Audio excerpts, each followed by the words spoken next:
Labubus have been something that people have called a recession indicator.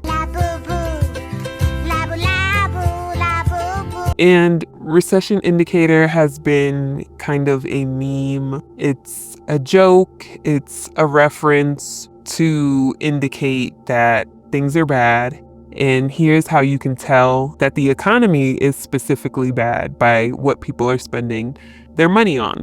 When people stop buying luxury products and people stop going to get services done like hair, nails, haircuts, people call those recession indicators. And I think it's fun. I think some people take it too serious. So I'm here to be as equally unserious or as serious as people take this. But back to Labubus being discussed as a recession indicator. That's where I am trying to be clear on the lack of perspective, where Labubus can be an indicator of so many things. It could be a will to live indicator, a new obsession indicator. Maybe people are like talking to their Labubus in the dark at night, confessing their deeper secrets, thinking their Labubus are a god. Labubus could be like a new pet for people.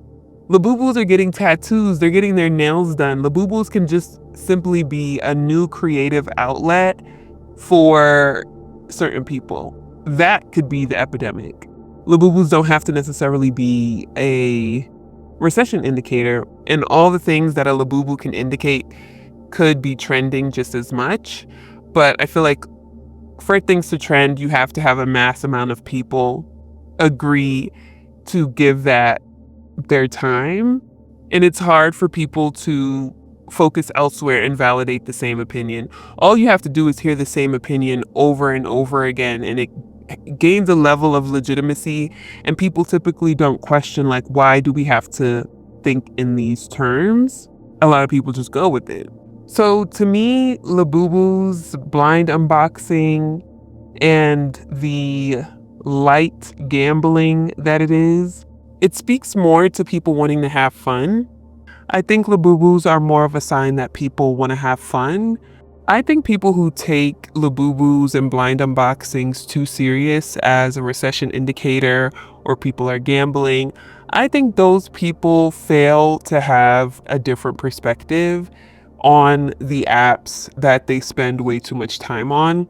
The internet in general as a conversation brings up a lot of different topics. Some people are addicted to the internet, then people are addicted to certain websites and social media sites.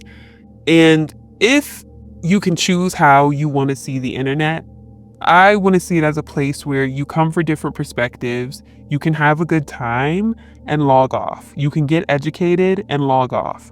But it's not always used that cut and dry for a variety of reasons.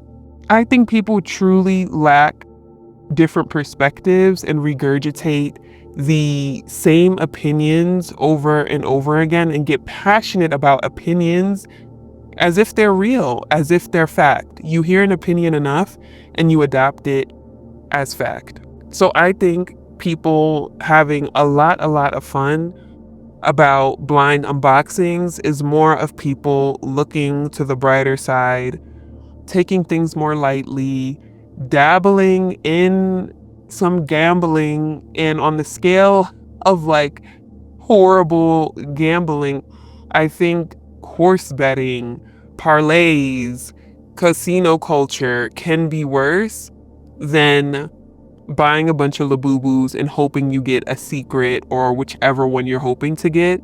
And if anything, Labubus and PopMart blind unboxings are a bit easier to get with what you want. And depending on the Labubu or the PopMart charm, it's not too expensive to get your fix. If there's something you really want, I have no idea if these things are going for like $1,000 or $500. Because even if you wanted the pink Labubu that Rihanna was spotted with, you can get that on your own if you buy like at least 5 Labubus or something. Or if someone is selling it, I highly doubt that should be more than $100, I hope. Or you can trade. There's some people who do not want the pink Labubu and they want salted caramel, salted cocoa, whatever it is. So when it comes to Labubus and recession indicators, it just makes me think of the lack of diversity in perspective in a place that is as vast as the internet. I think once something catches on, a lot of people tend to just say the same things over and over again because it scratches that itch for people. Also, there is a group of people online that feel like if they can't afford something, it is weird that other people can afford it. And I want those people to be less miserable and realize that their circumstances hopefully are not permanent, but people can afford things and spend their money how they want, even if it's on a credit card or it's their abundance of a disposable income. People have money to buy $20 Labubus, and the more disposable income you have, it doesn't matter if a Labubu is $20 or however much money someone is spending on something because they have an abundance on it. So they are not as critical about that $20. Now, I would have gone to a store and bought something to unbox, but I don't have the money to do it, so I didn't. I know my circumstances are not because of people buying a bunch of Labubus. Everyone who bought a Labubu, in theory, could have given that money to someone in need, but they didn't. And here we are. Or people do give their money to people in need, and then they decided to buy how many Labubus they wanted to. And then in the Labubu culture, people do a lot of giveaways. So if you really want a Labubu, I really feel like you can get one. And the fake Labubu market is pretty fun. People are lighthearted about having counterfeit and fake items these days, and I really like that. To me, there's no point in scrolling on the internet all day to see the exact same point of view. And there's a graveyard for points of views. One minute there's a certain point of view that is trending, and then weeks later, not a single soul is checking for the validity of that point of view. It is just entertainment. So I think people are buying blind boxes and getting really excited over them because it gives them a rush that scrolling gives people. Some people scroll and scroll until they hit the jackpot, the same way some people buy a bunch of blind boxes to see what they're going to get. And I think there's just a lot of pointing fingers.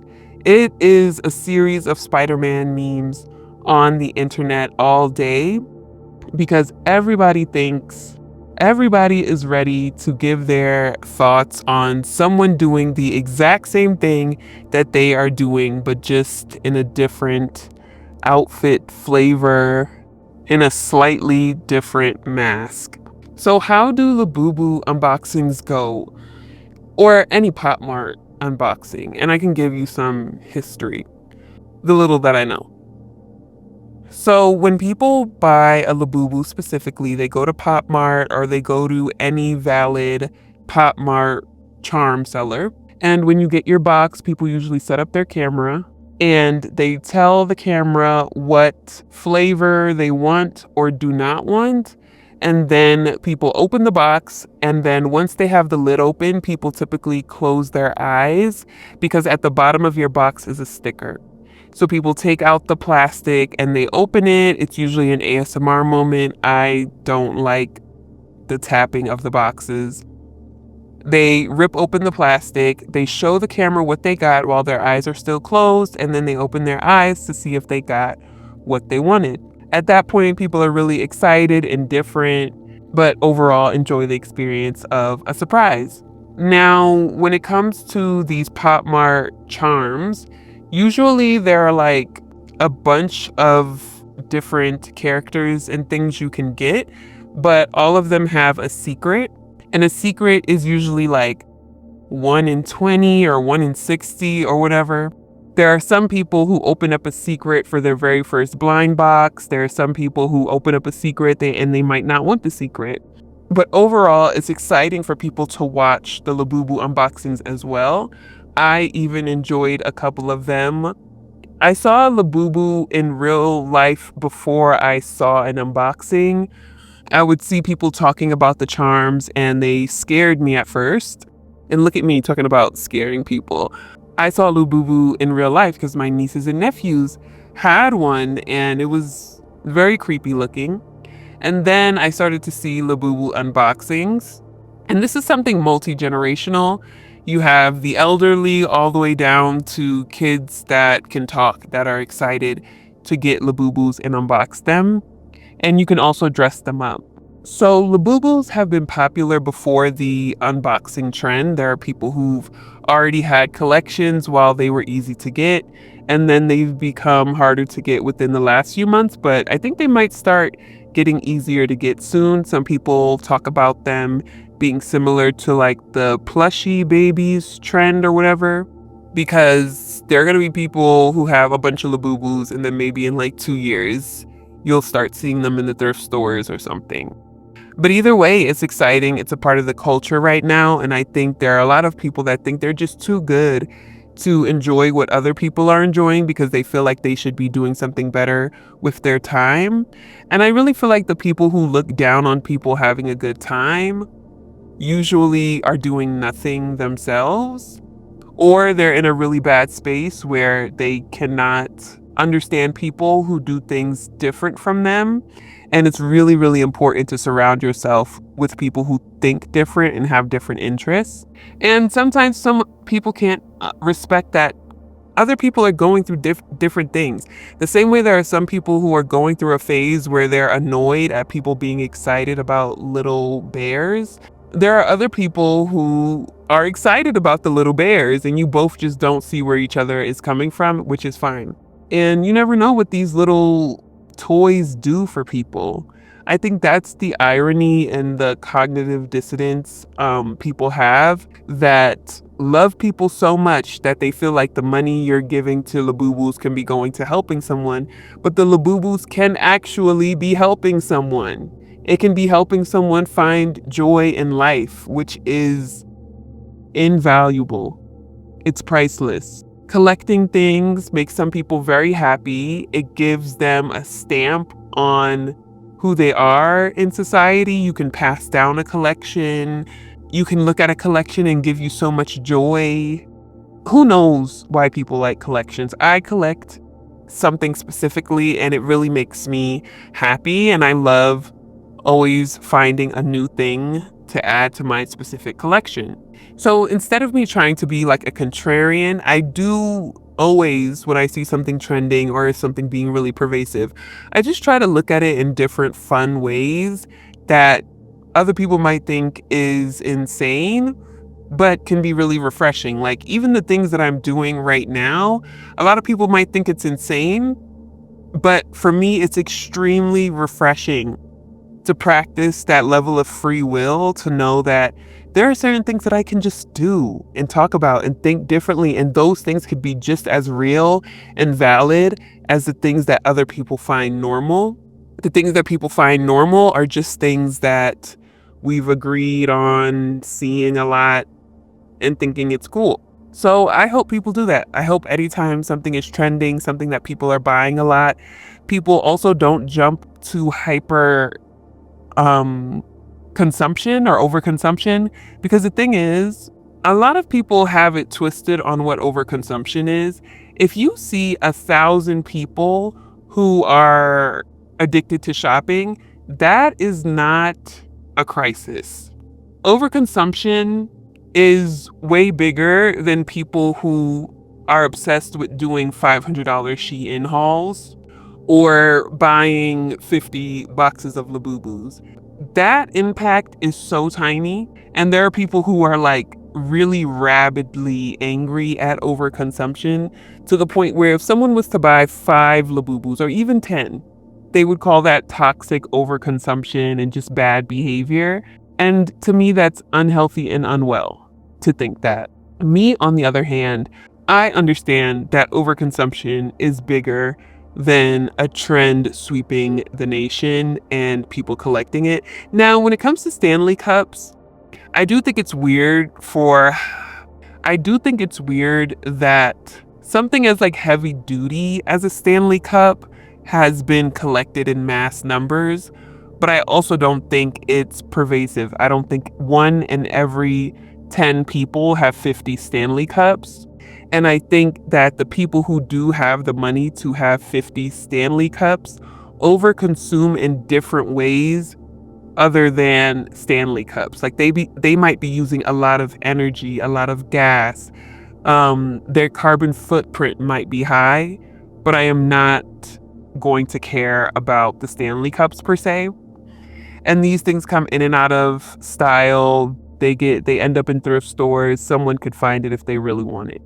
And then people start to act like some of the things people buy that are like, God forbid, over $10 are being gate kept and it should be accessible to more people. If you cannot afford a Labubu, you'll be fine. The people that I feel for, though, are the parents. Because when you are a parent and you can't afford something for your kid, you might not think it's that big of a deal, but for the kid, it can mean everything to them for a couple of years or those few months they're in school.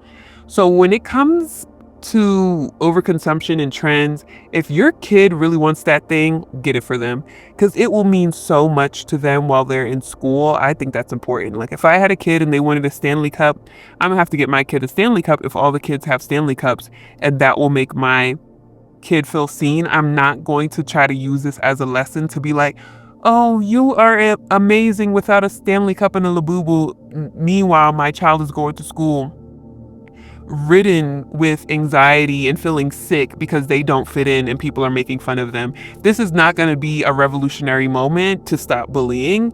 Get your kid that thing that will stop the kids from bullying them. When kids bully, it's irrational, it's weird, it's still something that society needs to do something about. So if your kid wants something like those things, I say get it. Especially if you can afford it, or you better pick up that extra shift, because that means a lot to kids. But other than that, a lot of people don't need these things, and it is okay if you are not able to access a product. And not every product has to be $10 or free just for it to be able to exist. I just want to see different perspectives. I think that's a cool thing about style that people try to discuss. The way you dress is for you, but it's really hard to do that if you're going to stick out. So having a different opinion means nobody's probably going to listen. Having a different perspective means it could be too weird, too strange for people to get on board. And sometimes you have to communicate your different perspective amongst things that are very similar or people hear a lot for them to understand it. And what I need to probably do is have my little text-to-speech reader give us some more details on PopMart. PopMart is credited with creating and defining the modern designer toy and blind box market in China, elevating toy buying into a fashionable hobby and community activity for adults, and inspiring imitators within the industry. PopMart is a Chinese toy company founded in 2010 by Wang Ning in Beijing. Initially starting as a variety and lifestyle boutique store inspired by Hong Kong's retail chain Log On, the company struggled early on with inventory, staffing, and identity issues.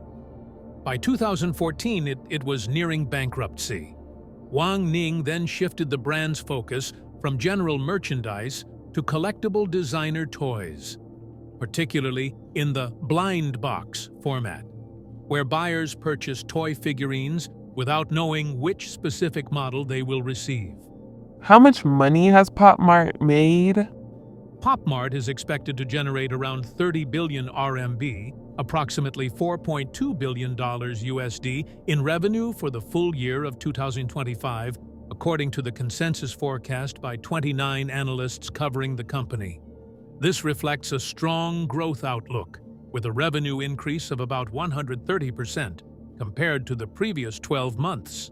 All the different other kind of charms too. I know there are Sunny Angels, Crybabies.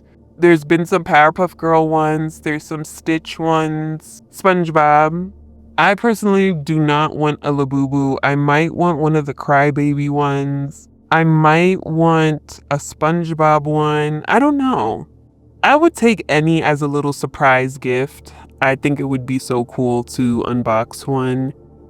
And I've been enjoying watching them, and I'm way more lighthearted about things, especially online, because I know even when people don't like something, one, you never know someone's tone, so you might think someone doesn't like something and in reality they don't care. But either way, it's just online conversation, and a lot of it is based in complete nonsense, so it's better to have fun with it than to ever start getting a little too upset. That's when you have to get some fresh air. I hope nobody is. I hope nobody has gotten really upset with the Labubu trend. But I do not think it's a recession indicator. I genuinely think people want to have fun. They want to record themselves having fun. They want to participate in trends. I think it's human. I think it's beautiful. I think it is a way that we relate to each other and pick up on each other's mannerisms. And I like to see that happening. I think simultaneously, so many things can be happening at the same time. I think the word is congruent.